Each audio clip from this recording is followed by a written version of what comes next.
9 class mathematics chapter number 10 के जो most important 30 MCQs हैं ये हम स्टार्ट करते हैं। फर्स्ट एमसीक्यू है, इसमें आपसे पूछा जा रहा है कि a triangle has how many basic elements. एक ट्रायंगल के पास टोटल कितने बेसिक एलिमेंट्स होते हैं। तो आप देखें, अगर मैं आपको डिटेल बताऊं तो एक ट्रायंगल के पास टोटल 3 साइड्स होती हैं और 3 ही एंगल्स होते हैं। तो इन टोटल कितने हुए? 3 plus 3 6 elements, therefore delta option is the correct option. Second MCQ, what is the notation of congruency. ये आप जानते हैं कि कॉन्ग्रुएंसी को रिप्रेजेंट करने के लिए इक्वालिटी साइन के ऊपर सिमिलैरिटी का ये साइन आता है। Equality plus similarity is equal to congruent sign, तो therefore delta option is the correct option. Fourth MCQ, A B congruent to C D. जब भी दो लाइन सेगमेंट्स कॉन्ग्रुएंट होती हैं तो उनकी मेजरमेंट्स इक्वल होती हैं, therefore alpha option is the correct option. Number 5, if perpendiculars are drawn from a point on the bisector of an angle to its arms, then these perpendiculars will be what? आपने ऐसा MCQ जब भी आएगा जिसकी statement थोड़ी सी confusing लगे आपको, उसकी डायग्राम ड्रॉ करके आपने देखना है कि क्या पूछा जा रहा है। एक एंगल का जिक्र है, उसके बाइसेक्टर का जिक्र है, तो पूछा जा रहा है बाइसेक्टर के किसी पॉइंट से अगर दो परपेंडिकुलर्स बनाए गए साइड्स के ऊपर, तो ये परपेंडिकुलर्स क्या होंगे? तो याद रखिए कि ये दोनों परपेंडिकुलर्स इक्वल इक्वल होंगे। ये 2 सेंटीमीटर हुआ तो ये भी 2 सेंटीमीटर होगा। Alpha option is the correct option. Next MCQ है, if two angles of a triangle are congruent then sides opposite to them are also congruent. Equal sides के सामने वाले एंगल्स भी कॉन्ग्रुएंट होते हैं और इसी तरह इक्वल एंगल्स के ऑपोजिट वाली साइड्स कॉन्ग्रुएंट होती हैं। जरा इसको हम डायग्राम के थ्रू समझ लेते हैं। अगर देखें ये ट्रायंगल के ये दो एंगल्स आपको बता दिया जाए इक्वल हैं, तो याद रखिएगा इन इक्वल एंगल्स के ऑपोजिट साइड्स भी इक्वल होंगी। Next MCQ, if one angle of a right triangle is 30 degrees, then hypotenuse is, पहली बात इसका राइट ऑप्शन है अल्फा ऑप्शन ट्वाइस। अब मैं एक्सप्लेन कर देता हूँ इसका मतलब क्या है। एक राइट ट्राइंगल बनाए, ठीक है, तो यहाँ पे एक एक्यूट एंगल फॉर एग्जांपल ये जो है इसको हम सपोज कर देते हैं ये 30 डिग्री है। जब भी आपके पास ये एंगल 30 हो तो इसके सामने वाली साइड परपेंडिकुलर होगी, 90 के सामने वाली साइड हाइपोटेन्यूज होगी। ठीक है, तो अब इन दोनों में क्या रिलेशन होगा? If one angle of a right triangle is 30, hypotenuse, तो परपेंडिकुलर को 2 टाइम्स करने से हाइपोटेन्यूज बनेगा। ये बात याद रखिएगा, hypotenuse will be equal to 2 times the perpendicular, twice का रिलेशन हो गया। ये एमसीक्यू मेनी टाइम्स आ चुके हैं पास्ट पेपर्स में। If bisector of an angle of a triangle bisects the opposite side, then triangle so formed is an isosceles triangle. Alpha option is the correct option. इसका भी मैं concept आपको बता देता हूँ। पूछा जा रहा है ए बाइसेक्टर ऑफ एन एंगल, किसी एक एंगल का बाइसेक्टर लो। फॉर एग्जांपल इस एंगल का बाइसेक्टर हम लेते हैं, तो कहते हैं अगर ये ऑपोजिट साइड के मिड पॉइंट से पास कर जाए, उसको भी बाइसेक्ट कर दे, तो ऐसा कौन सी ट्राइंगल के अंदर होता है? याद रखिएगा ऐसा हमेशा आइसोसेलेस ट्राइंगल के अंदर होता है। Any two medians of an equilateral triangle are equal.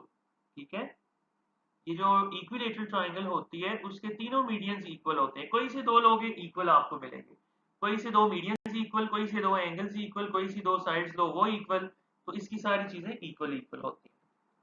Number 13, a point which is equidistant from endpoints of a line segment is on the dash of the line segment. तो आप देखें जरा ये पूछा क्या जा रहा है, एक लाइन सेगमेंट ड्रॉ करें, ठीक है, और एक और बात पूछी जा रही है कि ये पॉइंट है, अगर point P and point A और B से अगर इक्विडिस्टेंट हो, यानी डिस्टेंस PA और डिस्टेंस PB इक्वल इक्वल हो, तो पॉइंट P कौन सी लाइन के ऊपर होगा? ये जो लाइन होगी जिसके ऊपर पॉइंट P मौजूद है, ये लाइन क्या होगी? इसे हम क्या कहेंगे? तो ये एक थ्योरम में आपने पढ़ा था आपने पढ़ा था कि इसे हम कहते हैं राइट बाइसेक्टर। इसे हम क्या कहते हैं? राइट बाइसेक्टर कहते हैं।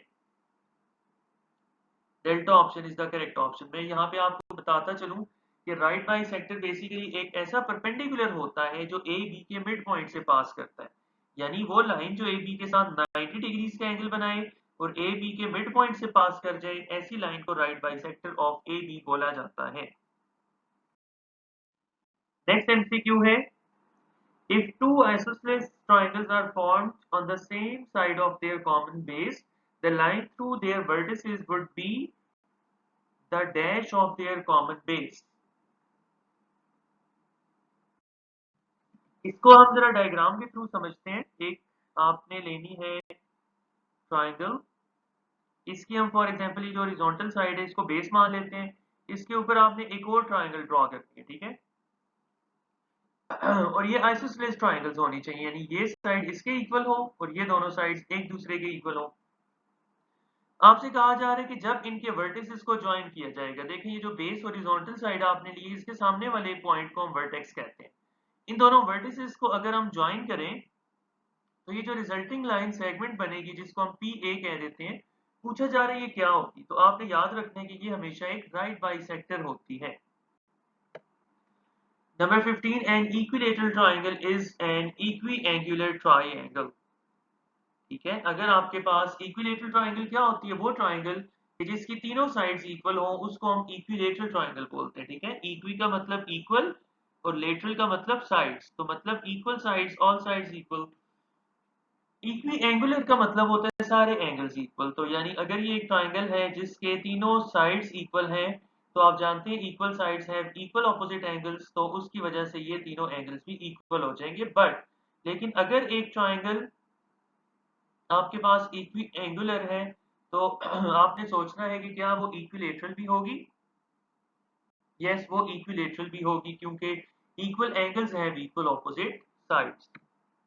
Next है, if perpendiculars from two vertices of a triangle to the opposite sides are congruent, then it is isosceles triangle.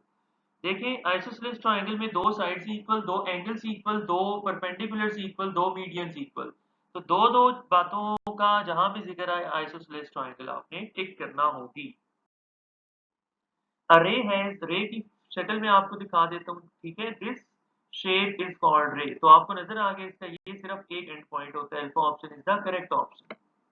A triangle can have dash right angle, एक triangle में देखें टोटल आपके पास जो है maximum सिर्फ और सिर्फ एक राइट एंगल हो सकता है, क्योंकि दो राइट एंगल्स अगर आपके पास हो गए तो दो एंगल्स का सम इक्वल टू 180 आ जाएगा, जबकि तीन एंगल्स का सम 180 के बराबर होना चाहिए, तो तीसरा एंगल तो जीरो होगा। तो याद रखिएगा कभी भी किसी ट्राइंगल में जीरो एंगल पॉसिबल नहीं होता, तो इस चीज को मद्देनजर रखते हुए याद रखिएगा ट्राइंगल के पास सिर्फ एक राइट एंगल हो सकता है। Three collinear points lie on the same straight line, यानी वो तीन पॉइंट्स जो सेम स्ट्रेट लाइन के ऊपर लाई करें उनको कोलिनियर कहा जाता है। अब ए बी सी कोलिनियर है, लेकिन अगर तीन पॉइंट्स को ज्वाइन करने से इंस्टेड ऑफ स्ट्रेट लाइन आपके पास एक ट्राइंगल बन जाए तो उन पॉइंट्स को नॉन कोलिनियर पॉइंट्स कहा जाता है।